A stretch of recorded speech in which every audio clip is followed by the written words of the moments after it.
అనాలోచిత డిమాండ్ 15,000 ఆటోకి ఇవ్వాలంట నెలకు. మీరేమి ఇచ్చారు? 1000 రూపాయలని ఇచ్చిందా? ఒకవైపు ఆటో పన్ను రద్దు చేస్తున్నామని ఛానల్లో పేరు మీద 1000 రూపాయలు వీపులు కొట్టిన ఆటో కార్మికుల దగ్గర పోయి మాట్లాడదాం. సభను తప్పుదో పట్టించే విధంగా 21 మంది ఆత్మహత్య చేసుకున్నారని చెప్తా ఉన్నారు ఇలా. అవన్నీ కూడా మీరు అనవసరంగా ప్రేరేపించి వాళ్ళని మన దగ్గర ఎక్కడ కూడా ఇలా సార్.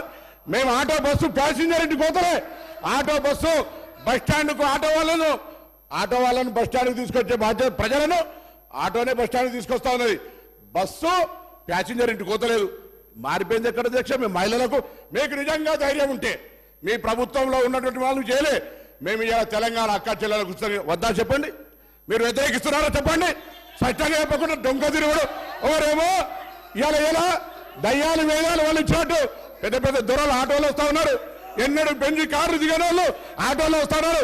ఆటో కార్మికులను అవమానపరుస్తా ఉన్నారు. ఆటో కార్మికులు కూడా తెలంగాణ బిడ్డలు, తెలంగాణ కోసం ఉద్యమించారు. అహంకార ఫ్యూడల్స్ ఆటోలు వస్తా ఉన్నారు. ఏం ఫ్యూడలిజం ఇది? ఆటో జీవనోపాధిగా నడుపుకుంటే ఈ ఫ్యూడల్స్ ఆటోలో వచ్చి ఆటో కార్మికులు అవమానపరుస్తారా? ఈ ఫ్యూడల్స్ ఆటో కార్మికులు అవమానపరుస్తున్నారు అధ్యక్ష. ఇది మంచిది కాదు. దయచేసి చెప్తాను. ఇలా తాపక గారు కూడా ఆర్టీసీకి సంబంధించి ప్రక్షాళన చేస్తాం అధ్యక్ష. తమ బంధువులు అని చెప్పుకొని ఎగ్జిక్యూటివ్ రిటైర్డ్ డైరెక్టర్ ను 4 సంవత్సరాలు ఎండి అధ్యక్ష. ఎగ్జిక్యూటివ్ డైరెక్టర్ రిటైర్మెంట్ అయిన 4 సంవత్సరాలు ఎండి. ఆటో 60 రోజులు సమ్మె చేస్తే పట్టించుకునే వాళ్ళు వీళ్ళు మా గురించి మాట్లాడేది. కొత్త బస్సులు కొంటున్నాం. ఆటో కార్మికులు, రిక్షా వాళ్ళ ఇలా ఆర్టీసీ కార్మికుల సంక్షేమం మా బాధ్యత. ఆర్టీసీ కార్మికులకు 2013లో ఉన్న బాండ్స్ ఇలా మా ప్రభుత్వం ఆలోచన చేస్తుంది అధ్యక్ష. అందుకే దయచేసి సభను తప్పుదో పట్టించే విధంగా, ఆటో కార్మికులు రెచ్చగొట్టే విధంగా మాట్లాడే మాటలు ఆలోచించని గౌరవ సభాపతి దృష్టి కోరుతా ఉన్నాను.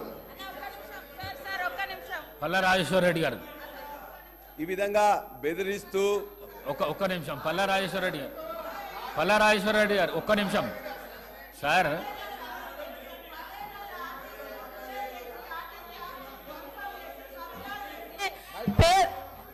పదేళ్ల టీఆర్ఎస్ ప్రభుత్వంలో ఆర్టీసీ ఆస్తులను ధ్వంసం చేసి, కుదేలు చేసి, కబ్జాలు చేసి ఆర్టీసీ ఉద్యోగులు ఆత్మహత్య కారణమైన వీళ్ళు ఇవాళ ఆర్టీసీ గురించి మాట్లాడుతున్నారు. అదే కాకుండా పేదవాళ్ళు ఎక్కేది ఆర్టీసీ బస్సులు. అలాంటి బస్సుల రేట్లు పెంచి ఇవాళ ఆడవాళ్ళు బస్సులలో వస్తే తట్టుకోలేకపోతున్నారు. నేను ఒకటే సూటిగా అడుగుతున్నా, ఆర్టీసీ ఫ్రీ బస్ పెట్టొద్దా? ఇవాళ మీరు వ్యవసాయం చేయనటువంటి బీడు భూములకు, లక్షాధికారులకు, కోట్లాది రూపాయలకు వ్యవసాయం పేరుతోటి రైతు బంధు కట్టబెడితే ఏ పేదోళ్ళైనా రోడ్ల మీదకి వచ్చి మీ ఇళ్ళ ముంగర ధర్నా చేసిర్రా? ఈ రోజు ఆటోలను ముందు పెట్టి మీ అధికారం రావాలని ఎప్పుడు మీరు సెంటిమెంట్లను వాడుకొని ఒకరిని ముందు పెడతారు, ఆ తర్వాత మీరు వెనక నుంచి వస్తారు. ఇది మీ నైజం. గతంలో కూడా అగ్గిపుల్లలు దొరకక డ్రామాలు చేస్తే పాపం వేరే పిల్లలు ఆత్మహత్య చేసుకున్నారు.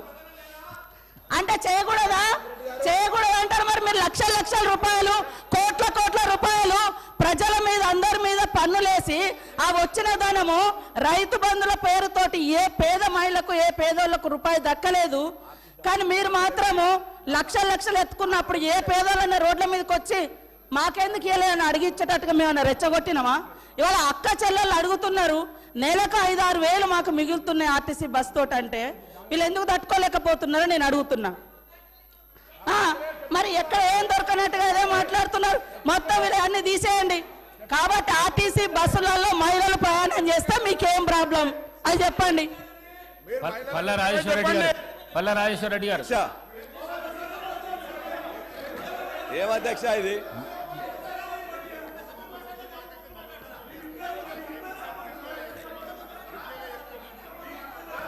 అధ్యక్ష, ఇప్పుడు ముఖ్యమంత్రి గారిని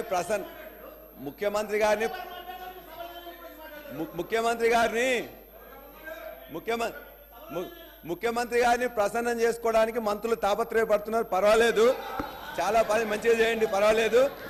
అదే కదా మేము అడిగేది ఏంటంటే మేము చెప్పినాం అధ్యక్ష, నేను ఒక్కరిని మాట్లాడుతుంటే 5 నిమిషాలు కూడా మీరు సమయం ఏముందే వాళ్ళందరూ మాట్లాడుతున్నారు. అధ్యక్ష, మంత్రులకు అవకాశం మీదే ఉందా ఉంది లేదా? అధ్యక్ష మీరు ఒక్కటనే హరీష్ రావు గారు, మీరు కూడా గత సీనియర్ సభ్యులు. మేమేం మాట్లాడాలి అధ్యక్ష? అధ్యక్ష ఒక్క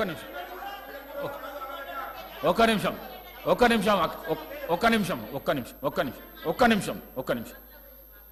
మీరు హరీష్ రావు గారు, మీరు కూడా ఈ హౌజ్లో సీనియర్ శాసనసభ్యులు, లెజిస్లేటివ్ అఫేర్స్ మినిస్టర్గా పనిచేసినారు.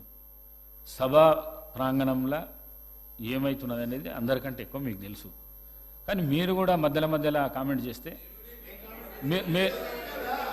ఇప్పుడు శ్రీధర్ బాబు గారు మాట్లాడతామని అన్నప్పుడు మీరు అట్లెట్లా ఇస్తారు అని అంటున్నాను. వారు లెజిస్లేటివ్ అఫేర్స్ మినిస్టర్, వారికి అధికారం ఉన్నది. ఇంటర్ఫియర్ అయిపోయి క్లారిఫికేషన్ ఇచ్చే అధికారం ఉన్నది. మరి పల్లా రాజేశ్వర రెడ్డి గారు అధ్యక్ష, మేము మరలా ఇప్పుడు ముఖ్యమంత్రి గారు ఇంతకుముందు నేను మాట్లాడినప్పుడు సభలో లేరు కాబట్టి వాళ్ళందరూ కూడా కొద్దిగా వక్రీకరణ చెప్తున్నారు.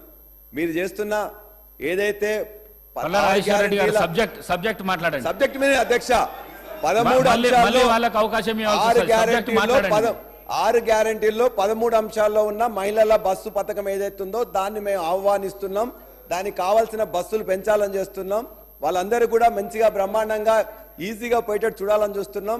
ఏదైతే ఆర్టీసీ గవర్నమెంట్ ఉద్యోగులుగా మేము చెప్పినామో వాళ్ళందరికీ కూడా వెంటనే వాళ్ళకి ఉద్యోగాలు కూడా గవర్నమెంట్ ఉద్యోగస్తులుగా గుర్తించాలని చెప్పి కూడా కోరుతున్నాం. అదేవిధంగా ఇవాళ 6.5 లక్షల మంది ఆటో డ్రైవర్లు ఇవాళ నష్టపోతున్నారు. కాబట్టి చనిపోయిన 21 మంది డ్రైవర్లకు వాళ్ళ యొక్క కుటుంబాలకు దయచేసి 20 లక్షలు ఎక్స్గ్రేషియా ప్రకటించాలని, వారి యొక్క కుటుంబం జీవనం సాగించడానికి 10,000 రూపాయలు ఇవ్వాలని చెప్పేసి ముఖ్యమంత్రి గారిని కోరుతున్నాం. ప్లీజ్.